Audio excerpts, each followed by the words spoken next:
Лена Николаевна, здравствуйте. Расскажите, пожалуйста, о текущей эпидситуации в республике. Добрый день, уважаемые жители республики. За прошедшие сутки было выявлено 244 случая заболевания новой коронавирусной инфекции. В том числе детей заболело 55.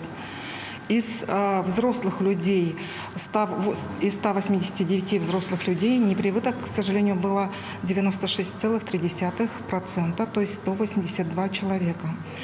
На сегодняшний день в стационарах республики получают лечение 1091 пациент. При этом состояние средней степени тяжести отмечается у 96 людей. В тяжелом состоянии 80 пациентов, и все они не привиты. В отделениях реанимации на сегодняшний день наши коллеги борются за жизнь 16 пациентов крайней тяжелой степени.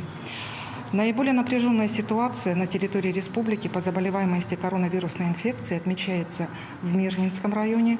За сутки было выявлено 23 новых случая. В Алданском районе 22 новых случая. В Нерюнгринском районе 18 случаев. В Амгинском районе 12 случаев.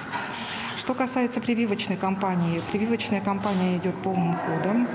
Первым компонентом было привито 498 367 человек, что составляет 69,5% взрослого населения. Хочется с удовлетворением отметить, что свыше 80% вакцинировано, то есть составляет иммунную прослойку в 7 районах республики.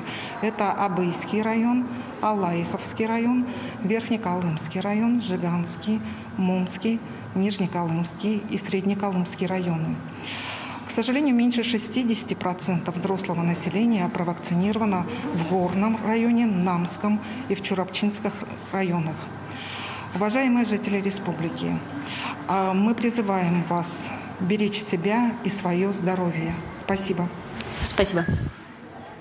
Это был брифинг оперативного штаба по эпидобстановке, а мы идем далее и переходим к выпуску новостей. И вот его главные темы. В авиакомпании «Якутия» назначен генеральный директор. Проектный центр открыли в Вилюйском районе республики. Сотрудников скорой медицинской помощи чествовали сегодня в честь 90-летнего юбилея станции.